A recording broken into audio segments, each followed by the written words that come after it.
নতুন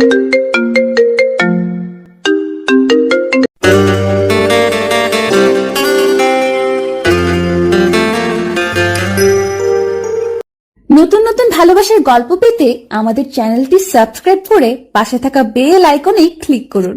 ধন্যবাদ। সকালে মনের আনন্দে ঘুমিয়ে আছি, হঠাৎ ফোনের আওয়াজে ঘুমটা ভেঙে গেল। কানের কাছে ফোনটা নিয়ে কিছুক্ষণ কথা বলে ফাল দিয়ে উঠলাম বিছানা থেকে। ওটার সাথেই আম্মু এসে হাজির। কে রে, আজকে সূর্য কোন দিক দিয়ে উঠেছে? আম্মুর কথাটা শুনে কিছুটা অবাক হলাম। আম্মু আবার অন্ধটন্ধ হয়ে গেল নাকি, সূর্য উঠেছে কিনা সেটা জিজ্ঞেস করছে। আমি কি ঠিক শুনেছি? কে রে, বললি না যে? না, এবার নিশ্চিন্ত আমি ঠিকই শুনেছি, তাই কথা মতো বাইরে থাকলাম। কেন আম্মু, আজকে তো সূর্য এখনো উঠেনি, বাইরে কুয়াশা। তুমি আবার অন্ধ হয়ে গেলে নাকি? মানে? তুমি জিজ্ঞাসা করলে সূর্য কোন দিক দিয়ে উঠেছে, তাই বললাম। অন্ধ হয়ে গেছো সেই জন্য দেখতে পাচ্ছ না। চুপ বেয়াদব, এত বড় হয়ে গেছিস তারপরও বাদরামি গেল না? যা বাবা, আমি আবার কি বললাম? তুমি তো জিজ্ঞাসা করলে। চুপ, আমি বলতে চেয়েছি আজকে এত তাড়াতাড়ি কি মনে করে বিছানা থেকে উঠলি? ও এই কথা, তা ভালোভাবেই বললেই তো পারতা। আমিও মনে করলাম। থাক, বাদ দে, এখন বল। আম্মু, আমার চাকরি হয়েছে। আম্মু দেখি আমার কথাটা শুনে চোখ বড় বড় করে তাকালো। কি হলো, এমন করে তাকাচ্ছ কেন? খুশি হওনি? আমি কি স্বপ্ন দেখছি নাকি? স্বপ্ন মানে? দেখ বাবা, মিথ্যা বলা মহাপাপ। এমন মিথ্যা কথা আর বলিস না। এই পর্যন্ত 35 বার চাকরির কথা বলেছিস, কিন্তু একবারও হয়নি। যা, আমি আবার মিথ্যা কখন বললাম? সত্যি আমার চাকরি হয়েছে। আমার মনে হয় তোর ঘুম হয়নি। যা, আর একটু ঘুমিয়ে নে, দেখবি সব ঠিক হয়ে গেছে। আম্মু কথাটা বলেই বেরিয়ে গেল। যা শালার, সত্যি কথার কোনো ভাত নাই। চাকরির কথা বলতেই উল্টাপাল্টা কথা বলে চলে গেল। আসলেই বলারই কথা, এই পর্যন্ত 35 বার চাকরি হয়েছে, কিন্তু কোনো না কোনো কারণে বাদও হয়ে গেছি। এই যেমন প্রথম যখন চাকরি পেলাম তখনকার ঘটনা। নতুন চাকরি, তাই একটু সুন্দর করে সেজে বাসা থেকে বের হলাম। যাবার সময় আম্মুও অনেক দোয়া করে দিলেন। মনের আনন্দে রাস্তা দিয়ে হাঁটছি। ভাবলাম প্রথম দিন দেরি করে যাওয়া যাবে না, তাই একটা বাসে উঠে পড়লাম। বাসটা কিছু দূর যাওয়ার পরেই গেল চাকাটা ব্লাস্ট হয়ে। ব্যাস, কি আর করার। বাস থেকে নেমে কিছু দূর হাঁটলাম, একটা বাসও আর আসছে না যে যাব। কিছুক্ষণ বাদে একটা অটো দেখতে পেয়ে সেটাতে উঠে পড়লাম। জানি না অটো ড্রাইভার ভীতু কিনা সাহসী, এমনভাবে চালাচ্ছে যেন মনে হচ্ছে মাল গাড়িতে উঠেছি। ভাবলাম নেমেই যাই, কিন্তু নামলে আবার গাড়ি যদি না পাই সেটা এক সমস্যা। কোনো মতে পৌঁছে গেলাম অফিসে। এসে দেখি পাক্কা 35 মিনিট লেট। অফিসে পা দেবার সাথেই বসের ডাক। গেলাম, তারপর কিছুক্ষণ ভাষণ ছাড়লেন। প্রথম দিনেই কেন এত দেরি জানি না, পরে আরো কত দেরি করবে। ভাষণ শুনে তো মাথাটা গরম হয়ে গেল। নিকুচি করি আপনার চাকরির চললাম, কথাগুলো বলেই সেখান থেকে বেরিয়ে এলাম। এরপর বাদ বাকি চাকরিগুলো নানাভাবে নষ্ট হয়ে গেছে। যাই হোক, এখনকার কথায় আসি। এবার যেই চাকরিটা পেয়েছি তার জন্য ঢাকায় যেতে হবে, তাই এবার আর কোনো গড়মিল করা যাবে না। ফ্রেশ হয়ে নাস্তার টেবিলে এলাম। আম্মু, ক্ষুধা লাগছে, খেতে দাও। কি ব্যাপার, নবাব আজকে এত সকালে ঘুম থেকে উঠেছে? ওই আমার চাকরি হয়েছে, সেখান থেকে ফোন দিয়েছিল, তাই মনটা খুশিতে লাফাচ্ছে। তা এটা দিয়ে কয়টা চাকরি হবে? হবে যে কয়টাই হোক। আব্বু, আমাকে কিছু টাকা দিও, ঢাকায় যাব। ঢাকায় কেন? আরে চাকরি হয়েছে বললাম না, সেই জন্য ওখানে গিয়ে বাসা নিতে হবে। তার জন্য যে টাকা লাগবে সেটা দাও। সত্যি ঢাকা যাবি? কি ব্যাপার আব্বু, আমার ঢাকা যাওয়ার কথা শুনে এত খুশি হলো কেন? হ্যাঁ, কিন্তু তুমি আমার ঢাকা যাওয়ার কথা শুনে এত খুশি হলে কেন? না, তুই যদি ঢাকায় যাস তাহলে একটু শান্তিতে থাকতে পারবো। এমনিতেই যে জ্বালানো জ্বালাস। বুঝছি, আর বলতে হবে না। নাস্তা করে বাইরে আসলাম। এই যা, এখনো তো পরিচয়টাই দিলাম না। যাই হোক, এখন দিয়ে দেই। আমি শ্যাম, পড়ালেখা শেষ করে চাকরির জন্য ঘুরছি। আর আব্বু আম্মু তো আমাকে সেই মাপের বিশ্বাস করে, দেখলেন না সকালে বললাম চাকরি হয়েছে, কি বিশ্বাসটাই না করলো। বাইরে এসে দেখি সোহাগ আমার বন্ধু মনমরা হয়ে বসে আছে। কিরে, মন খারাপ কেন? ও তুই? মন খারাপ কেন? আর বলিস না, মিমের সাথে আবারও ব্রেকআপ হয়েছে। ও চিন্তা করিস না, ঠিক হয়ে যাবে। এর আগেও তো হয়েছে এমন, তাই না? এবার একটু বেশি বাড়াবাড়ি হয়ে গেছে মনে হয়। সহজেও রাগ ভাঙবে? ঠিক আছে, চিন্তা করিস না, আমার সাথে ঢাকায় চল। পাগল নাকি? আমি কেন তোর সাথে ঢাকায় যাব? আর তুই ঢাকা গিয়ে কি করবি? আরে আমার চাকরি হয়ে গেছে, সেই জন্য ঢাকায় যেতে হবে। তুইও চল, যদি তোরও চাকরি হয়ে যায়। ভাই, এবার দিয়ে কতবার বলছিস তোর চাকরি হয়েছে? প্রতিবারই কোনো না কোনো কারণে চাকরি নষ্ট হয়ে গেছে। এখন আর নতুন করে চাকরির জন্য ঢাকায় যাস না, না হলে শুধু শুধু টাকাগুলাই নষ্ট হবে। চুপ শালা, ভাবলাম নতুন চাকরির কথা শুনে খুশি হবি, তা না। থাক তুই, আমি গেলাম। সেখান থেকে উঠে কিছুক্ষণ ঘোরাঘুরি করে বাসায় এসেই দিলাম ঘুম। ঘুম থেকে উঠলাম রাতে, তারপর খাবার খেয়ে জামা কাপড় গুছিয়ে বিছানায় শুতে যাব, তখনই ফোনটা বেজে উঠল। হাতে নিয়ে দেখি সকালের নাম্বারটা ধরলাম। হ্যালো, হ্যাঁ শ্যাম বলছেন? জি, আসলে আপনাকে ফোন করে বলেছিলাম যে আপনার চাকরিটা হয়েছে, সেই জন্য দুঃখিত। আমাদের এখানে শ্যাম নামে আরেকজন আবেদন করেছিল, তো তার কাছে দিতে গিয়ে আপনার কাছে চলে গেছে, সেই জন্য আমরা আন্তরিকভাবে দুঃখিত বলেই ফোনটা কেটে দিল। কথাটা শুনে আমি হাসবো না কাঁদবো বুঝতে পারছি না। এখন যদি আম্মু আব্বুকে বলি তাহলে তো তারা কি বলবে জানি না, কিন্তু সোহাগ যদি জানতে পারে তাহলে তো হাসাহাসি করবে। কোনো চিন্তা ছাড়াই ঘুমিয়ে পড়লাম। সকালে ঘুম থেকে উঠে বাসা থেকে বের হচ্ছি। তাদেরকে এখনো বলিনি যে চাকরি নেই। জানি না ঢাকায় গিয়ে কি করব।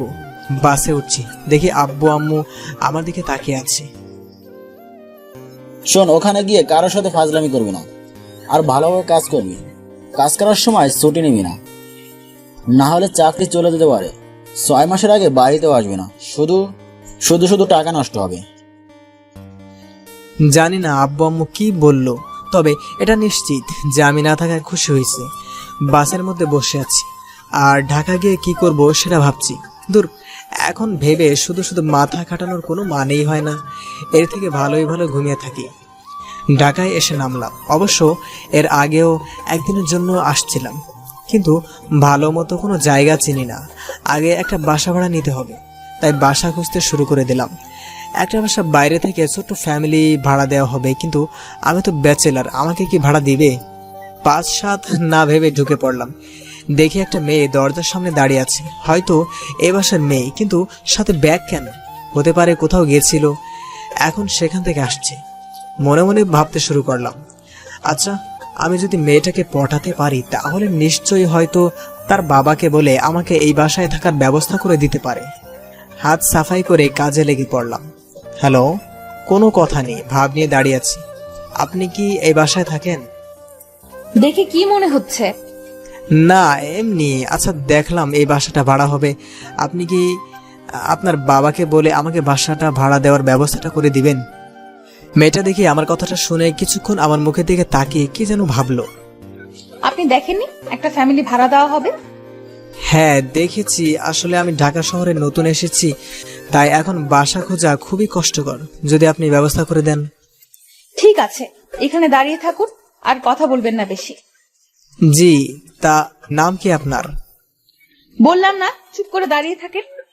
কেমন মেরে বাবা, নামটা পর্যন্ত বলল না। না বললে নাই, আমার বাসাটা পেলেই হলো। কিছুক্ষণ বাদে দরজা খুলে একটা বয়স্ক লোক বেরিয়ে এলো, মানে এ বাসার বাড়িওয়ালা হয়তো। তোমরা কে? জি আঙ্কেল, বাসা ভাড়া নিতে আসছি। ওই চুপ, কথা বলতে না করছে না? ওহ, কিন্তু আমি তো ফ্যামিলি ছাড়া বাসা ভাড়া দিতে পারবো না। তোমরা? আমরা স্বামী স্ত্রী, আর বাইরে লেখা দেওয়া এখানে বাসা ভাড়া নিতে এসেছি। বাসাটা খুব সুন্দর।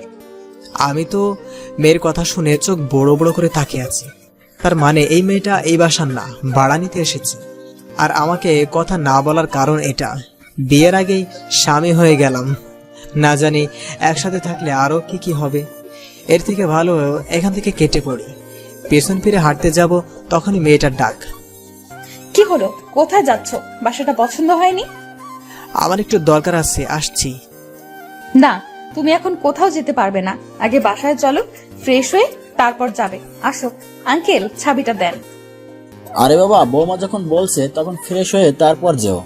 তাছাড়া বৌমা একা কি সব কিছু করতে পারবে? শালার এখন চিপার মধ্যে পড়লাম আমি। যদি হাত ছাড়িয়ে চলে যাই তাহলে লোকটা খারাপ ভাববে, আবার মেয়েটারও মান সম্মান নষ্ট হয়ে যাবে। যদি না যাই তাহলে আমার মান সম্মানের 12টা বাজবে। কি করব কিছুই বুঝতে পারছি না। মেয়েটা হাতটা ধরে রুমের মধ্যে এনেই দরজা বন্ধ করে দিল। এটা কি হলো? তার মানে তুমি এই বাসার মেয়ে নও? চুপ, আস্তে, বাড়িওয়ালা শুনতে পাবে। কেন, তুমি তাকে কি বললে? আমরা স্বামী স্ত্রী, তাই না? দেখো, তোমারও থাকার জন্য বাসা দরকার, আর আমারও। তাছাড়া ঢাকা শহরে ফ্যামিলি ছাড়া কেউই বাসা ভাড়া দিতে চায় না। কিন্তু আমরা, তুমি, আমি আমি তো কাউকে চিনি না। এই রুমে কিভাবে? তোমার মতো তুমি থাকবে আর আমার মতো আমি। আমি যদি কখনো বাড়িওয়ালা চলে আসে তাহলে অভিনয় করবা। কিসের অভিনয়? আমি কোনো অভিনেতা না যে অভিনয় করতে পারবো। চুপ, বেশি কথা বলো কেন? উনি বুঝতে পেরে যাবে। ঠিক আছে, তোমার নাম কি আগে সেটা বলো। তিন্নি। তোমার? শ্যাম। তা ঢাকায় কি মনে করে? তোমার বাসা কোথায়? অনেক বড় কাহিনী, পরে বলবো। এখন আমার সাথে কাজ করো। তারপর দুজনে মিলে ঘরটা সুন্দর করে পরিষ্কার করতে করতে সন্ধ্যা হয়ে গেল। একসাথে থাকবো ঠিক আছে, কিন্তু ঘর ভাড়াটা কিন্তু অর্ধেক অর্ধেক। জানি জানি। খাবারের বিষয় নিয়ে কি ভাবলে? কি ভাববো, সবাই যা করে আমরাও তাই করব। মানে? মানে তুমি বাজার করে আনবা, আমি রান্না করব। কিন্তু বাজারের টাকা? এই, এত টাকা টাকা করো কেন? একা থাকলে কি বাজার করা লাগতো না? তাছাড়া আমি রান্না করে দিচ্ছি তো। বলতে হবে না। এখন কি খাবো? চলো বাইরে থেকে খেয়ে আসি। দুজন মিলে বাহিরে খাবার খেতে চলে গেলাম। পাশাপাশি হাঁটছি, নিজেকে কেমন যেন জামাই মনে হচ্ছে, আর পাশে নতুন বউ। তারপর দুজনে বাসায় চলে এলাম। আমার ঘুম পাচ্ছে, ঘুমাতে গেলাম। আমারও শরীর ক্লান্ত লাগছিল, তাই ঘুমানোর জন্য বিছানার দিকে যাচ্ছি। এই, তুমি কোথায় ঘুমাবা? কেন, বিছানায়? না, তুমি এখানে থাকতে পারবে না। মানে? তাহলে কোথায় থাকবো? কেন, নিচে? আমরা না স্বামী স্ত্রী, তাহলে একসাথে ঘুমালে দোষ কোথায়? দেখো, বাসা ভাড়া নেওয়ার জন্য বলছি। আমরা স্বামী স্ত্রী, সুতরাং স্বামী স্ত্রী করবো না, ঠিক আছে? বললেই হলো। আমি নিচে থাকতে পারবো না। তাহলে দাঁড়িয়ে থাকো। কি আর করার, নিচে বিছানা পেতে শুয়ে পড়লাম। সকালে ঘুম থেকে উঠে রেডি হয়ে বাসা থেকে বের হচ্ছি, দেখি তিন্নিও রেডি হচ্ছে। কি ব্যাপার, তুমি রেডি হয়ে কোথায় যাবে? চাকরির ইন্টারভিউ দিতে। ও, আমিও যাব, চলো তোমাকে পৌঁছে দেই। দরকার নেই, আমি একাই যেতে পারবো। আমিও বেরিয়ে গেলাম। প্রথমে 2-4টা অফিসে গিয়ে দেখলাম, কিন্তু কাজ হলো না। ভাবলাম বাসায় চলে যাই। আচ্ছা, আরেকটা অফিসে গিয়ে দেখি কাজ হয় কিনা। অফিসে গিয়ে শুনলাম তাদের এখানে 2জন লোক লাগবে। খুবই ফুরফুরা মেজাজে অফিসে ঢুকে ইন্টারভিউ দিলাম। ভাগ্য মনে হয় ভালো, তাই চাকরিটা পেয়ে গেছি। মনের আনন্দে গান গাইতে গাইতে বাসায় চলে এলাম। কি, তিনি তো এখনো আসেনি, কোথায় গেল? মনে হয় এখনো চাকরি হয় নাই। যাই হোক, আসলে আসুক, না আসলে নাই। ঘরে গিয়ে শুয়ে পড়লাম। রাতে নিচে থাকার কারণে ঠিকমতো ঘুম হয়নি। ঘুম যখন ভাঙলো দেখি সন্ধ্যা হয়ে গেছে প্রায়, কিন্তু তিন্নি এখনো আসেনি। ওর আবার কোনো বিপদ হলো না তো? কেমন যেন একটা অজানা ভয় বিরাজ করতে লাগলো মনের ভিতর। চিন্তা হচ্ছে কোথায় যেতে পারে। ভাবতে ভাবতেই মহারানী এসে হাজির। কি ব্যাপার, কোথায় ছিলে যে এত দেরি হলো? যেখানেই থাকি না কেন, তাতে তোমার কি? আমার অনেক কিছু, জানো কত চিন্তা হচ্ছিল। থাক, আমার জন্য আর কষ্ট করে চিন্তা করতে হবে না। এই কেমন মেয়ে রে বাবা, একজন তাকে নিয়ে চিন্তা করছে, তাতে তার কোনো মাথা ব্যথাই নেই। দূর, চিন্তা করাই লস। তা চাকরি হয়েছে তো? একটা অফিসে চাকরি পেয়েছি। তোমার? আমার কপালে চাকরি লেখাই থাকে, বুঝছো। অফিসে পা দিতেই চাকরি দিয়ে দিচ্ছি। থাক, আর চাপা ছাড়ার দরকার নেই। চাপা কখন ছাড়লাম, সত্যি চাকরি হয়েছে। ভালো। তা বাজার করছো নাকি রান্না করার মতো? না, না মানে যাও গিয়ে বাজার করে আনো, না হলে রাতে কি খাবে? আমি আজকে বাইরে খাবো। নতুন চাকরি পেয়েছি বলে কথা। ঠিক আছে, তুমি যাও, আমি যাব না। না গেলে নাই, আমার কি। বলেই বাসা থেকে বের হয়ে গেলাম। তিন্নির মুখে দিকে তাকিয়ে দেখলাম মুখটা কেমন জানি শুকিয়ে গেছে, হয়তো সারাদিন কিচ্ছু খাইনি। কিন্তু কেন? নাকি টাকার সমস্যা? বুঝলাম না কিছু। বাইরে থেকে 2 প্যাকেট বিরিয়ানি নিয়ে বাসায় চলে আসলাম। তুমি না বাইরে খেতে গেলে, চলে আসলে কেন? একা একা খেতে ভালো লাগে না, তাই নিয়ে আসলাম। তোমাকে কে বলেছে আমার জন্য নিয়ে আসতে? কেউ বলেনি, ভালো লাগলো তাই এনেছি, নাও খাও। বলার সাথেই তিন্নি প্যাকেট খুলে খাওয়া শুরু করে দিল। বুঝলাম সারাদিন কিচ্ছু খাইনি। ও খাচ্ছে আর আমি তাকে আছি। কি সুন্দর মায়াবী চেহারা, কিন্তু এই ঢাকার শহরে ও একা কি করছে জানি না। কি হলো, খাচ্ছ না কেন? হ্যাঁ খাচ্ছি। আমি এতক্ষণ ওর দিকে তাকিয়েছিলাম, তারপর খেয়ে আবার কালকের মতো বিছানায় আর আমি নিচে শুয়ে পড়লাম। সকালে মনের আনন্দে ঘুমিয়ে আছি, কেউ মনে হয় আমার গায়ে ধাক্কা দিচ্ছে। একটা চোখ হালকা খুলে দেখি তিন্নি ধাক্কা দিচ্ছে আর ডাকছে।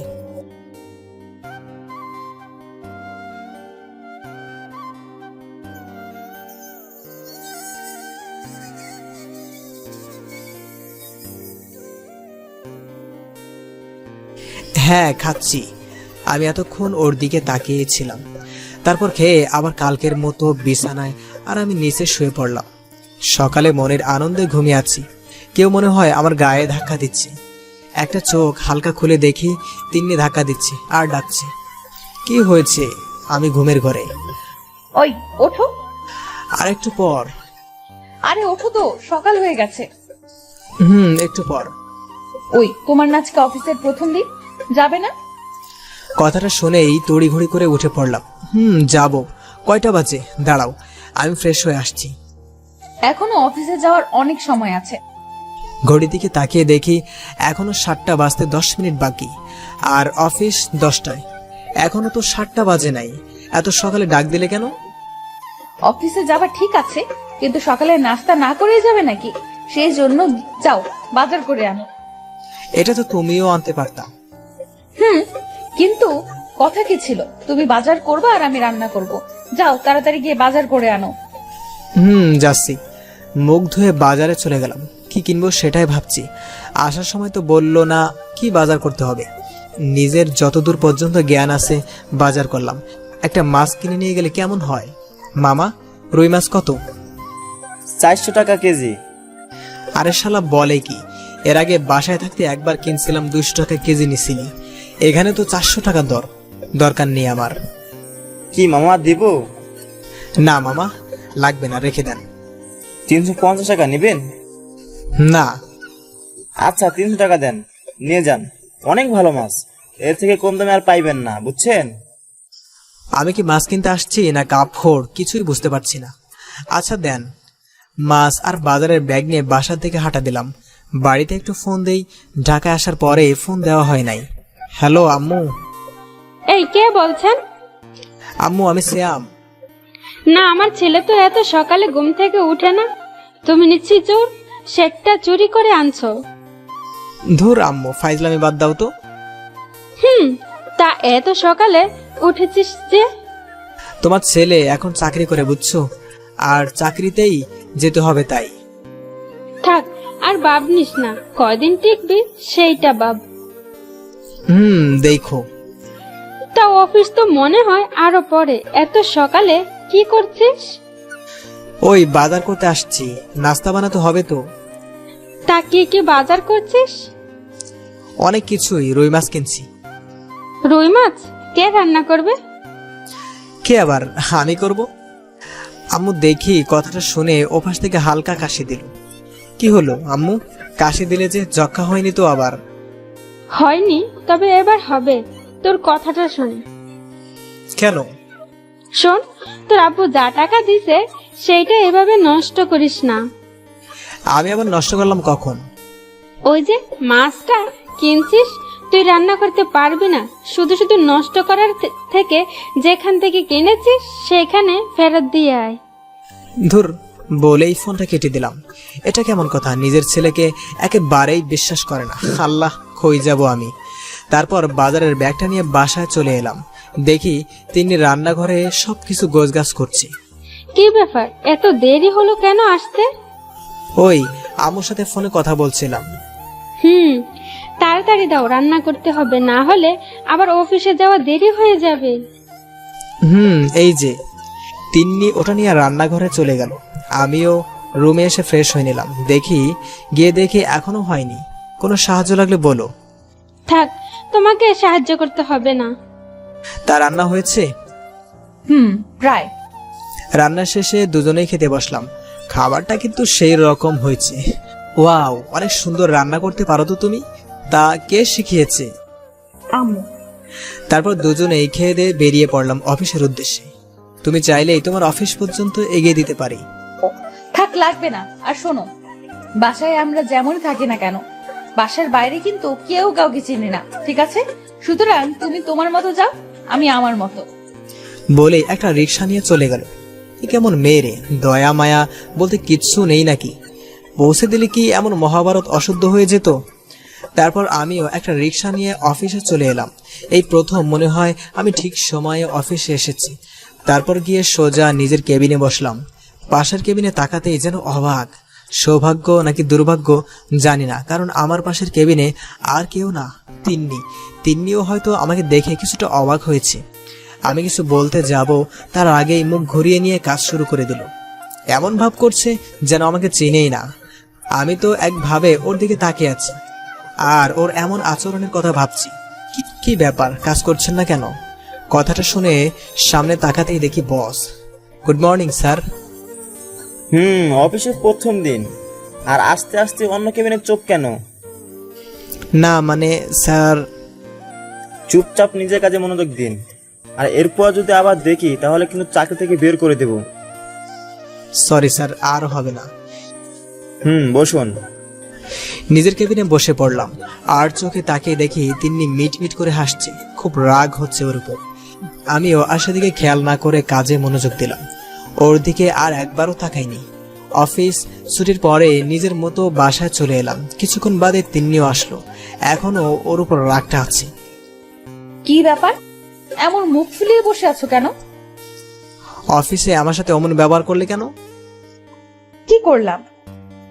যেভাবে ছিলে মনে হয় আমাকে চিনোই না। আমি তোমাকে বলেছিলাম বাসার বাইরে আমরা কেউ কাউকে চিনি না, সুতরাং এখানে রাগ করার কোনো মানেই হয় না। এখন সরো, রান্না করতে হবে। তিন্নি রান্না করতে চলে গেল। রান্না শেষে দুজনে খেয়েই শুয়ে পড়লাম। আজকে আর ওর সাথে তেমন একটা কথা বলিনি। দেখতে দেখতে 10 দিন পার হয়ে গেছে। এই কয়দিনে তিন্নিকে অনেক আপন ভেবে নিয়েছি। বলতে গেলে ভালোবাসি ভাবছি। এই বিয়ে ছাড়া বউ, এ থেকে সত্যি সত্যি বউ হলে কেমন হয়। কিন্তু তিন্নি এখনো আগের জায়গা আছে। জানি না ও আমাকে ভালোবাসে নাকি ওর মনে অন্য কেউ আছে। রাতে ঘুমানোর জন্য প্রস্তুতি নিচ্ছি। তিন্নি, একটা কথা জিজ্ঞাসা করি?